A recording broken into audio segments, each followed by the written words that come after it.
கிழக்கு நியூஸ் நேயர்களுக்கு வணக்கம். நான் பத்ரி சேஷாத்ரி. ஒருவருடைய சொத்து மதிப்பு எவ்வளவு இருக்க முடியும்? $1,000,000, $1,000,000,000, $1,000,000,000. இந்த $1,000,000,000 கிளப்ல ஒரு புதிதாக ஒருவர் சேர்ந்திருக்கிறார். Elon Musk.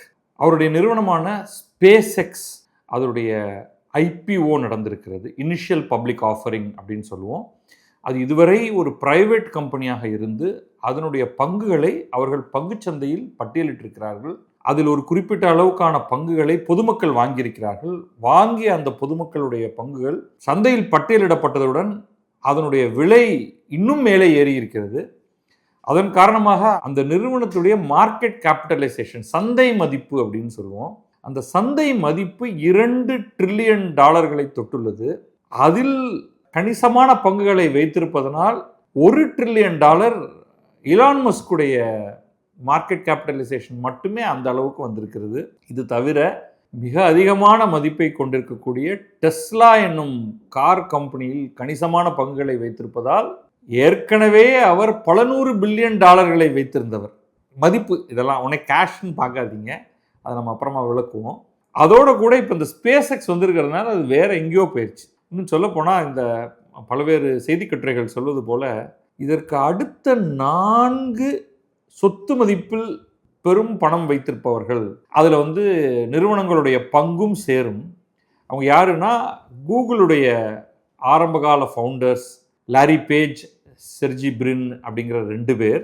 அதற்கப்புறமா 3ஆவதாக ஜெஃப் பெசோஸ்ங்கிற அமேசான் என்னும் நிறுவனத்தை தொடங்கியவர்.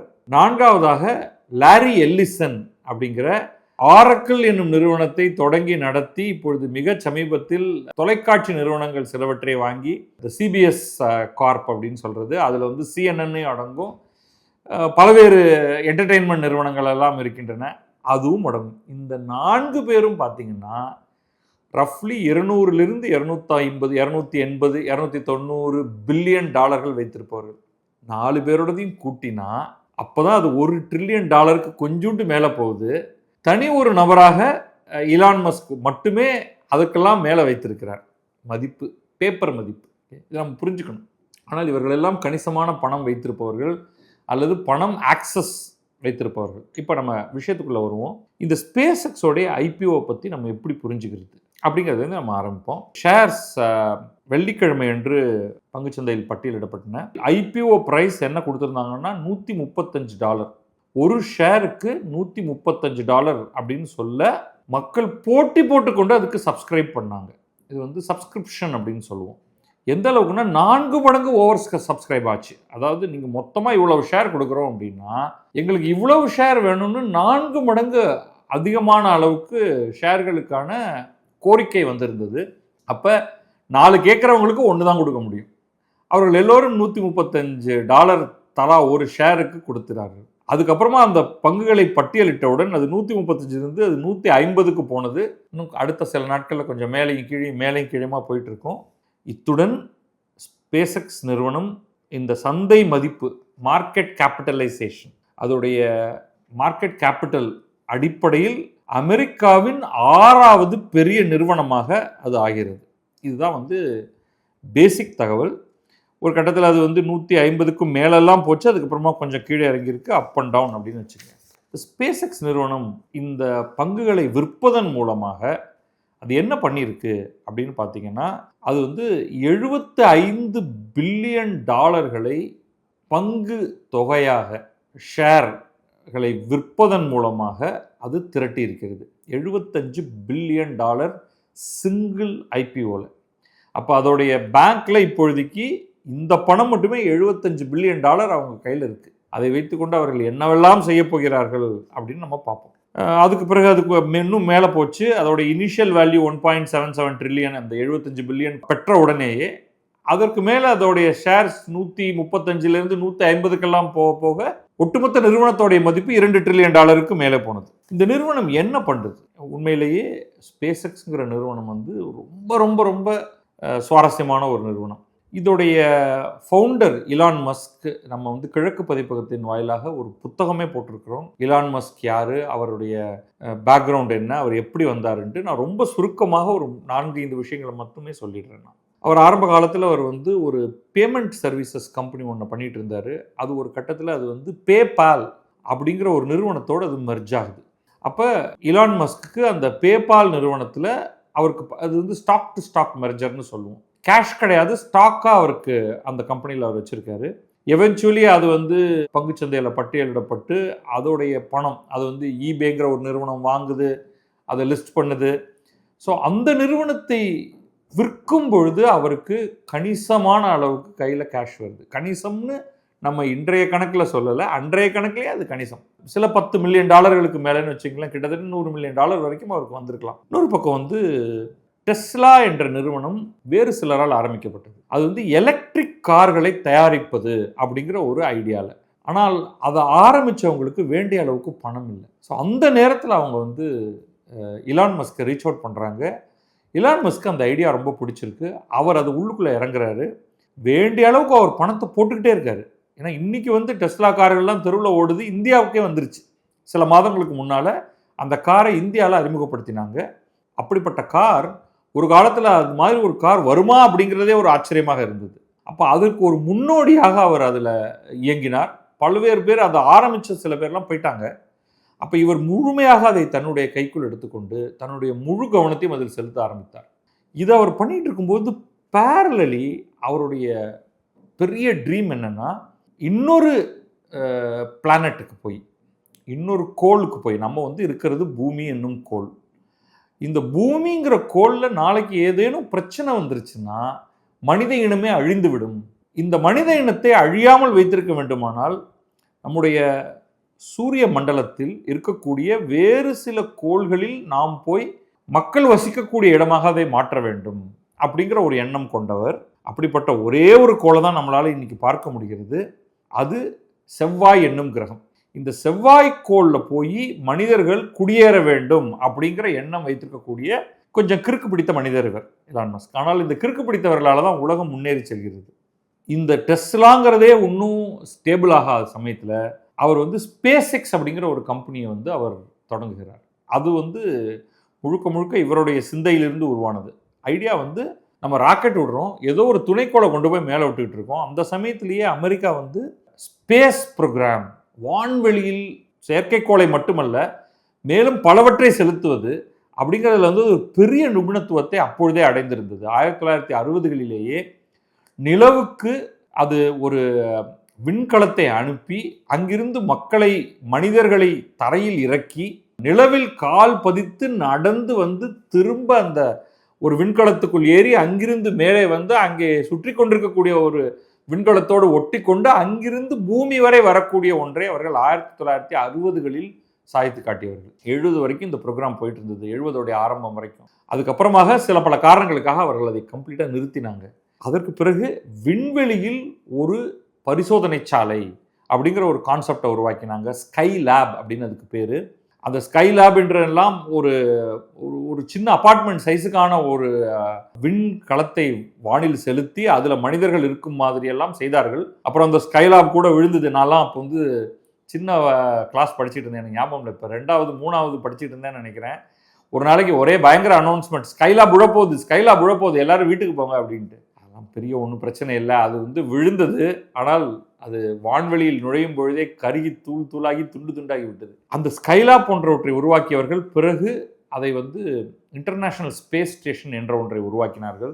இன்னும் என்னென்னலாமோ பண்ணியிருக்காங்க. அவர்களுடைய நாசா அப்படிங்கிற ஏஜென்சி ஒரு கட்டத்தில் பல்வேறு காரணங்களுக்காக, பட் ரொம்ப முக்கியமானது ஃபண்டிங் கட் ஆகுது அவர்களுக்கு. அடுத்தடுத்து வரக்கூடிய சோவியத் யூனியனுடைய வீழ்ச்சிக்கு பிறகு ரஷ்யா என்னும் அதோடைய ரீப்ளேஸ்மெண்ட் நாடு ஒரு மாதிரி தடுமாறி கொண்டிருக்கும் பொழுது நம்ம எதுக்கடா வானத்துக்கெல்லாம் போய் என்னத்தரா பெருசாக பண்ணணும் அப்படின்னு அவங்க வந்து கடுமையாக ஃபண்டு கட் ஆகுது. இப்போ அவர்கள் வந்து வான் சார்ந்த ஆராய்ச்சிகளை அவங்க ஒட்டுமொத்தமாக நிறுத்திடுறாங்க அப்படின்னே சொல்லணும். அந்த சமயத்தில் உருவாகி வரக்கூடியவர் தான் இலான் மஸ்க். ஸோ அவர் என்ன பண்ணுறாருன்னா வந்து இந்த ஸ்பேஸ் எக்ஸ் அப்படிங்கிற அந்த கம்பெனி ஆரம்பித்து இதன் மூலமாக ராக்கெட் விடணும். ராக்கெட் எப்படி விடணும்னு தெரியாது. நாசாட்ட போனால் அவங்கெல்லாம் பேசக்கூட மாட்டேங்கிறாங்க.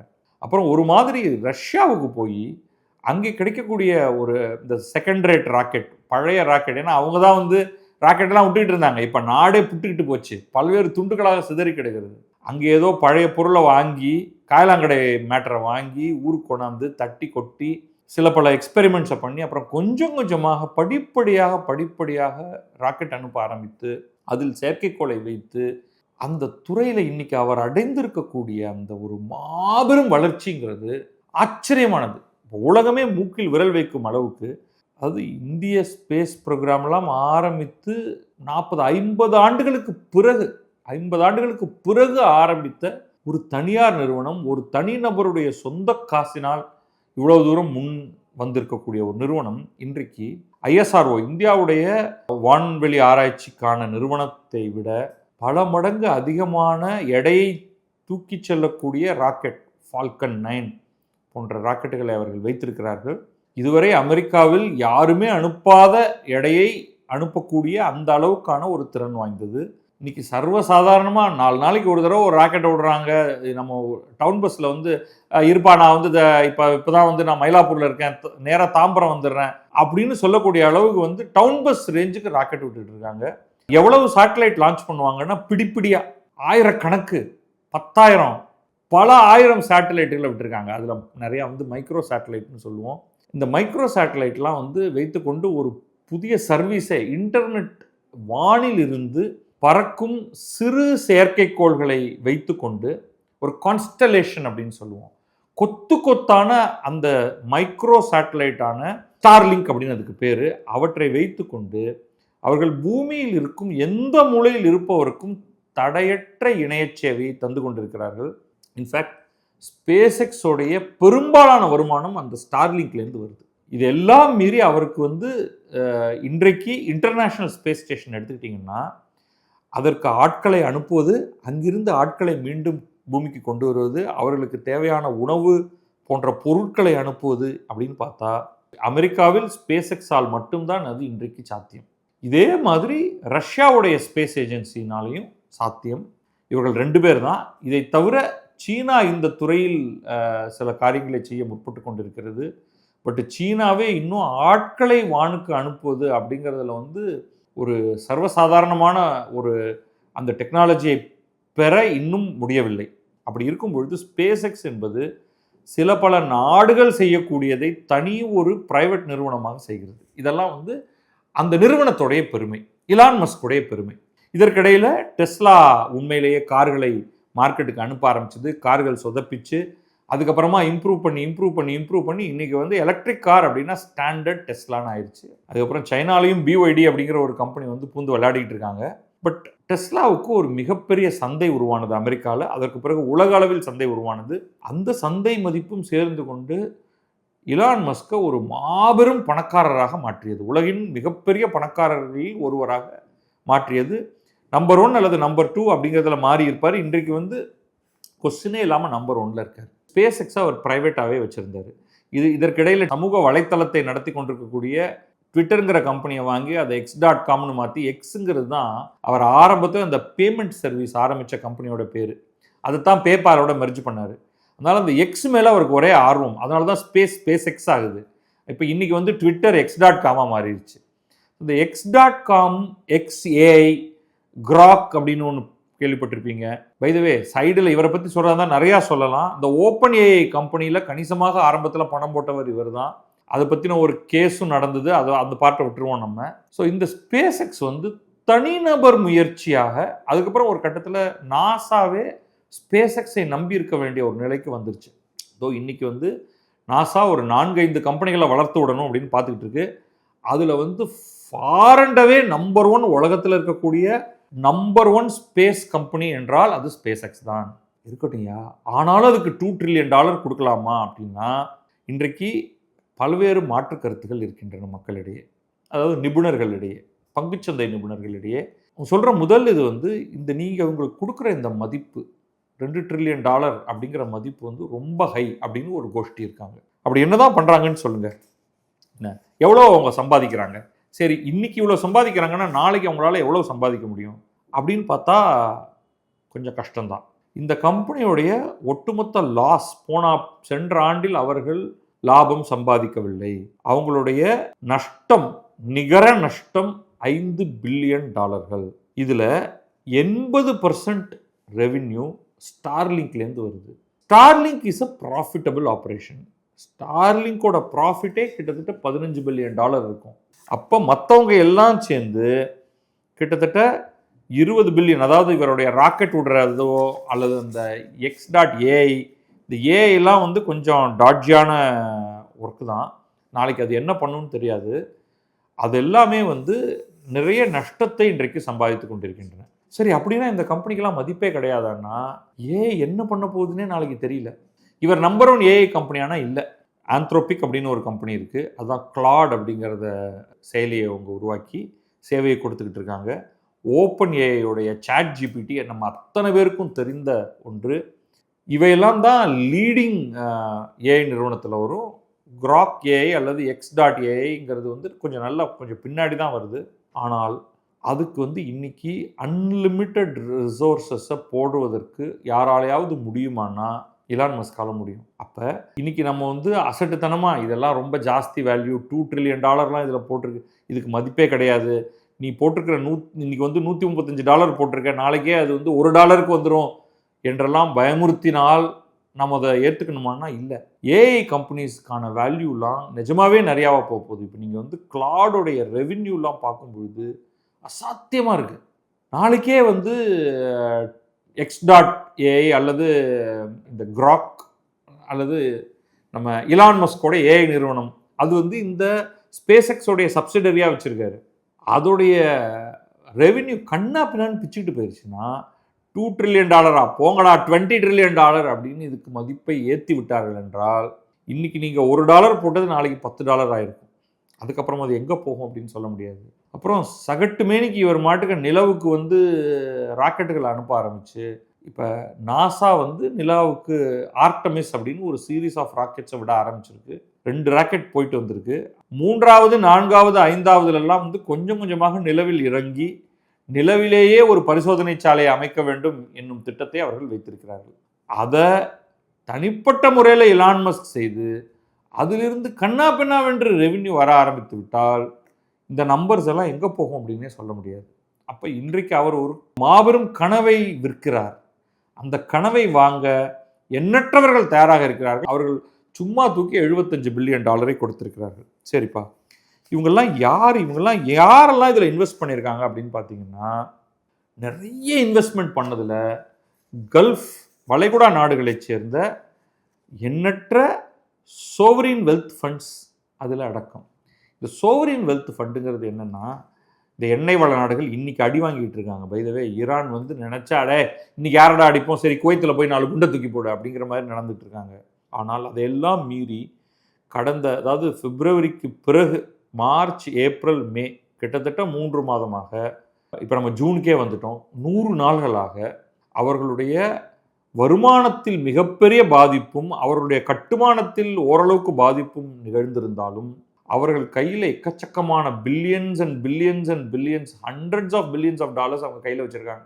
அவங்க எல்லாம் இதை வந்து மிகப்பெரிய முதலீடாக பார்க்குறாங்க. சோவரின் வெல்த் ஃபண்ட்னா அந்த நாடே வந்து ஒரு ஃபண்டை உருவாக்கியிருக்கு, தனிநபர்கள் அல்ல. சவுதி அரேபியா, குவைத்திலேருந்து ஆரம்பித்து பலரும் இதில் பெரிய முதலீடு செய்திருக்கிறார்கள் அப்படின்னு நமக்கு தகவல் வருது. அப்போ அவ்வளோ பணத்தை கொண்டு போய் கொட்டும்போது சாதாரண ரீட்டைல் இன்வெஸ்டர்ஸும் அவங்களால முடிஞ்ச பணத்தை போடுறாங்க. அது எல்லாம் சேர்ந்து தான் அதை தூக்கி விட்டுருக்கு. நாளைக்கு என்ன ஆகும் அப்படின்னு சொல்ல முடியாது. பல துறைகளில் இவர் வந்து வேலை செஞ்சுக்கிட்டு இருக்காரு. இவர் வந்து பேட்டரி துறையில் வந்து மிகப்பெரிய தொழில்நுட்பத்தை உருவாக்கி கொண்டிருக்கிறார். சோலார் துறையில் மிகப்பெரிய தொழில்நுட்பத்தை உருவாக்கி கொண்டிருக்கிறார். ரொம்ப ரொம்ப கஷ்டமான டீப் டெக் அப்படின்னு நம்ம சொல்லக்கூடியதுலாம் முதன்மை ஆளாக இருக்கிறார். இவருடைய அறிவியல் ஆர்வம், தொழில்நுட்ப ஆர்வம், தைரியமாக தன்னுடைய பணத்தை போடுவது அப்படிங்கிறதெல்லாம் வந்து ரொம்ப ரொம்ப ஒரு ஆச்சரியம் தரத்தக்கது. இந்தியன் எக்ஸ்பிரஸ் வந்து ஒரு நீண்ட கட்டுரை ஒன்று அது வந்து போட்டிருக்கு. $1 ட்ரில்லியன் என்னன்னு. அதெல்லாம் ரொம்ப அதை பற்றி பேச போகிறது இல்லை. பை த வே, த டே இவங்க வந்து என்ன தைரியம் அண்ட் தெனாவட்டு அப்படிங்கிறதுக்கு சொல்கிறேன். இவங்களுடைய பங்குகள் பங்குச்சந்தையில் பட்டியலிடப்படுகின்றன. அன்றைக்கி வந்து எந்த கெட்ட நியூஸும் வந்துடக்கூடாதுன்னு எல்லாரும் ரொம்ப கவனமாக இருப்பாங்க இல்லையா. அன்றைக்கி ஃபால்கன் 9 ராக்கெட் லான்ச் பண்ணுறாரு. அதில் 29 சேட்டலைட் எடுத்துகிட்டு போய் மேலே அனுப்புகிறாங்க. அந்த அளவுக்கு அவங்களுக்கு கான்ஃபிடென்ஸ். இனி நான் வந்து என்ன சேட்டலைட்டை என்ன ராக்கெட் அனுப்பிச்சாலும் அது சர்புருன்னு மேலே போகும்டா, கீழே விழுறதுக்கோ வெடிக்கிறதுக்கோ எனக்கு பயமே கிடையாது, அப்படி ஆனாலும் நான் அதை பற்றி கவலைப்படுறவங்க கிடையாதுன்னு அந்த அளவுக்கு தைரியம். இந்த $1 trillion என்ன அப்படின்னா, இதை சவுத் ஆப்பிரிக்காவோட ஜிடிபியோட 2 மடங்கு, உலகத்தில் இருக்கிற அத்தனை பேருக்கும் இந்த பணத்தை பிரித்து கொடுத்தா, அதெல்லாம் கொடுக்க முடியாது, வேற விஷயம். அது பணமே கிடையாது, பேப்பர் தான் அது. இவர் அத்தனை பங்குகளையும் விற்க வந்தால் வாங்குறதுக்கு ஆள் கிடையாது. அதோடைய மதிப்பு அதில் பாதாளத்துக்கு சரிந்துடும். பட் ஹியூமர் பண்ணுவோம், அவர் விற்று பணமாக்கி உலகத்தில் இருக்கும் அத்தனை பேருக்கும் அவர் பணம் கொடுத்தால் தலைக்கு $122 வரும். $122 அப்படின்னா தலைக்கு 10,000 ரூபாய் அப்படின்னு வச்சுக்கோங்க. சுமார் ரொம்ப அப்ராக்சிமேட்டாக சொல்கிறேன். ஒரு ஆளுக்கு 10,000 ரூபா உலகத்தில் இருக்கிற அத்தனை பேருக்கும் கொடுக்க முடியும். வரிசையாக நிற்க வச்சு ஆளுக்கு ஒரு 10,000 ரூபா கட்டு கொடுக்க முடியும். ரூபாயில் மாற்றி சொல்கிறேன், அப்போ தான் வந்து ஒரு பெரிய இதுவாக இருக்கும். அதெல்லாம் அந்த மாதிரி நீங்கள் சொல்லிகிட்டே போகலாம். இதை வந்து டாலர் நோட்டுகளாக $1 நோட்டாக வாங்கி வரிசையாக ஒட்ட வச்சா அது எங்கே போகும் அப்படின்னா சொல்கிறாங்க, இங்கிருந்து நிலாவுக்கு 200 தடவை ரவுண்ட் ட்ரிப் அடிக்க முடியுமா, அதை பணமாக மாற்றி அப்படியே வரிசை, அதாவது டாலர் நோட்டுகளாக மாற்றி வச்சா. இன்றைக்கும் நான் சொல்கிறேன், அது வந்து உடனே வந்து அப்போ அவர்கிட்ட போய் சார் நம்ம கொஞ்சம் ஒரு $100 பில்லியன் கடனாக கொடுக்க முடியுமா அவங்களாலன்னா, அவர்கிட்ட அவ்வளோ கேஷாகவே இருக்காது. எல்லாமே அவருடைய நிறுவனத்தில் உள்ள பங்கு மதிப்புகளாக இருக்குது. திடீர்னு அவர் வந்து ஒரு 10 ஏர்கிராஃப்ட் வாங்கணும் அப்படின்னா அதுக்கு வந்து கொஞ்சம் ஷேரை விற்று வேணால் வாங்கிக்கலாமே தவிர கேஷாக ரெடியாலாம் இருக்காது. ஆனால் இட் இஸ் த கேப்பபிலிட்டி. இப்போ திடீர்னு அவருக்கு வந்து ஒரு $100 பில்லியன் வேணும், $100 பில்லியன் பி வேணும் அப்படின்னா, இப்போ இந்தியாவுக்கு $100 பில்லியன் வேணும் அப்படின்னா இந்தியாங்கிற ஒரு நாடு அதை அரேஞ்ச் பண்ணுறதுக்கு கொஞ்சம் எஃபர்ட் எடுக்க வேண்டியிருக்கும். ஆனால் இலான் மஸ்க் என்னும் மனிதர் $100 பில்லியன் கடன் வாங்க போகிறார் அப்படின்னா அவருக்கு வந்து வெல்தி ஆட்கள் ஒன்றாக சேர்ந்து அல்லது சில வங்கிகளே சேர்ந்து நான் கொடுக்குறேன் சார், இதில் என்ன சார் இருக்குது, வச்சுங்க சார், உங்கள் ஷேரை கொஞ்சம் வந்து அதுக்கு பிளட்ஜ் பண்ணிவிடுங்க, கொலாட்ரலாக கொடுங்க அப்படின்னா அவர் ஜாலியாக கொடுத்துட்டு போவார். வச்சுக்கோ, இப்போ தான் பிரிண்ட் அடித்து வச்சுருங்க, ஸ்பேஸ் எக்ஸ் ஷேர் எவ்வளோ வேணும் இந்தா போடு அப்படின்னு தூக்கி அவரால் கொடுக்க முடியும். அதற்கு இணையாக வருமானத்தை பெற முடியுமா அப்படின்னா அங்கே தான் சேலஞ்ச் வர ஆரம்பிக்குது. டெஸ்லாவுடைய வருமானம் ஏதோ ஒரு இடத்துல டேப்பர் ஆகும். உலகின் அனைத்து பெரிய பெரிய கார் கம்பெனிகளும் எலக்ட்ரிக் கார்களை செய்ய ஆரம்பித்து விட்டார்கள். அப்போ அது ஃபுல் அண்ட் ஃபுல் அது மார்க்கெட்டை ஆக்குபை பண்ணும்பொழுது டெஸ்லாவுக்கு என்று ஒரு சிறப்பான ஒரு இடம் இருக்குமானா எப்பவும் கொஞ்சம் இருக்கும். ஆனால் வந்து ஓவரால் அதை வந்து பிஒய்டி பயங்கரமாக அதோட உலக அளவில் போட்டி போட ஆரம்பிச்சிருச்சு. அதுக்கப்புறம் சில கார் பிராண்ட் எலக்ட்ரிக் காராக இருந்தாலுமே அந்த பிராண்டு தான் நிற்கும். இப்போ வந்து பிஎம்டபிள்யூவாக இருக்கட்டும், மெர்சிடிஸ் பென்ஸாக இருக்கட்டும், இவர்களெல்லாமும் எலக்ட்ரிக் கார்களை கொண்டு வர ஆரம்பிச்சிட்டாங்க. ஆடியாக இருக்கட்டும். அப்போ அந்த ஜெர்மன் என்ஜினியரிங்க்குன்ற ஒரு தனி மதிப்பு இருக்கிறது. ஸோ இது எல்லாத்தையும் சேர்த்து பார்க்கும்போது அந்த ரெவென்யூ ஒரு இடத்துல நிற்க ஆரம்பிக்கும். ஏஐ ரெவென்யூ அதிகமாகுமானா கட்டாயமாக அதிகமாகும். ஆனால் அதை எவ்வளோ தூரத்துக்கு சிறப்பாக அவர்கள் செய்கிறார்கள் அப்படிங்கிறது வந்து நம்ம இப்போ உறுதியாக சொல்லிவிட முடியாது. வெறும் பணம் இருப்பதனாலேயே ஒருவர் ஏஐயில் சிறந்து விளங்குவாரானா இல்லை. அப்படிங்கிறதுக்கு ஃபேஸ்புக் ஒரு உதாரணம். எக்கச்சக்கமாக பணத்தை போட்டிருக்காங்க, ஆனால் இன்னிலேருந்து சொல்லிக்கொள்ளும்படிக்கு அவர்களிடமிருந்து ஒன்றும் வரவில்லை. மாறாக ஓப்பன் ஏஐ, கிளாட், ஆந்த்ரோபிக் என்னும் 2 நிறுவனங்கள், இந்த கேம்லே இல்லாத மைக்ரோசாஃப்ட் இல்லை, மெட்டா ஃபேஸ்புக் இல்லை, கூகுள் இல்லை, இந்த 3 அல்லது ஈவன் இலான் மஸ்கோடைய X.AI இல்லை, இந்த எக்கச்சக்க பணம் வைத்திருக்கக்கூடிய 4 பேர் அல்ல, மாறாக ஓப்பன் ஏஐ, ஆந்த்ரோபிக், கிளாட் அப்படிங்கிற நிறுவனங்கள் தான் மிக மிக முக்கியமான ஏஐ நிறுவனங்களாக தென்பட்டிருக்கின்றன. பணம் இருப்பதனால் மட்டுமே ஒருவர் சூப்பர் டூப்பராக இந்த மாதிரியான விஷயங்களை எல்லாம் செய்துவிட முடியாது. அதுக்கு வேறு பல விஷயங்களும் தேவை. ஆனாலும் ஸ்பேஸ் எக்ஸ் உடைய வளர்ச்சி என்பது மிக மிக ஆச்சரியமானது. அதைவிட முக்கியமானது என்னை பொறுத்தவரை இலான் மஸ்க் என்னும் மனிதருடைய வளர்ச்சி. அவருடைய எல்லா விதமான கிறுக்குத்தனங்களையும் நீங்கள் சகித்து கொண்டு அவரோடு இன்றைக்கு நீங்கள் ட்விட்டரில் அல்லது X.com இருந்தால் உரையாட முடியும். ஜெஃப் பெசோஸோ, பேஜ் அண்ட் பிரின்னோ அல்லது லாரி எல்லிசன் எல்லாம் யாரால பார்க்கக்கூட முடியாது. இவர்களோடெல்லாம் உங்களால் உரையாடவே முடியாது. ஆனால் இன்றைக்கும் இலான் மஸ்க் பயங்கர சல்லித்தனமான ஒரு கமெண்ட்டை வந்து அவர் ட்விட்டரில் போடுவார். நம்ம அவர்கிட்ட பதிலுக்கு போய் யோ நீ எல்லாம் ஒரு ஆளாயா அப்படின்னு போடலாம். அவர் உங்களுக்கு பதில் கூட சொல்லுவார். ஏன் எனக்கு என்ன குறைச்சி, நான் நல்லா தான் இருக்கேன் அப்படின்னு அவர் உங்களுக்கு பதில் கூட போடக்கூடிய அளவுக்கு அவரோடு நீங்கள் ஒரு உரையாடலை செய்ய முடியும். அவர் ரொம்ப இவங்க மற்றவர்களோடு கம்ப்ளீட்டாக அவர்களுக்கும் இவருக்கும் சம்பந்தமே கிடையாது. நடுவில் வந்து கவர்மெண்ட்டில் போய் புரட்சி செய்ய போகிறேன்ட்டு ட்ரம்ப்போட பூந்து விளையாடி எதெல்லாம் பண்ணிவிட்டு அதுக்கப்புறம் ட்ரம்ப்புக்கும் இவருக்குமே கொஞ்சம் புட்டுக்குச்சு. அப்புறம் இவர் வந்து கேண்டிடேட் வந்தார். அப்புறம் ட்ரம்ப்பை கண்ணாப்பினான்னு திட்டினார். ட்ரம்ப் இவரை வந்து படுவா உதப்பண்டா ராஸ்கல் அப்படிங்கிற மாதிரி சொன்னோடனே ஒரு கட்டத்தில் செட்டில் ஆகி அமைதியாகிட்டார். அதனால் இவர் வந்து கொஞ்சம் மேவரிக்கான ஆள். ஆனால் ரொம்ப முக்கியமான ஆள் இவரை நீங்கள் கவனிங்க. உங்களுக்கு ஓவர்சீஸ் நிறுவனங்களில் பங்குகள் வாங்க முடியும் என்றால் ஸ்பேஸ்எக்ஸ் பங்குகளையும் நீங்கள் வாங்கலாம். நான் வந்து பங்கு வாங்குறதுக்கெல்லாம் ஆலோசனை சொல்லக்கூடிய ஒரு ஆலோசகர் கிடையாது. அதனால் நான் சொல்லி வாங்கினேன் நஷ்டமாச்சுன்னு சொன்னீங்கன்னா அது உங்கள் தலையெழுத்து. நீங்கள் வாங்கலாம்னா என்ன, வாங்குவதற்கான வாய்ப்பு இருக்கிறதுன்னு சொல்கிறேன். வாங்கணுமா வேண்டாமாங்கிறது உங்களுடைய பங்குச்சந்தை ஆலோசகரிடம் பேசிக்கொள்ளுங்கள். நன்றி, வணக்கம். நான் பத்ரி சேஷாத்ரி. இது கிழக்கு நியூஸ்.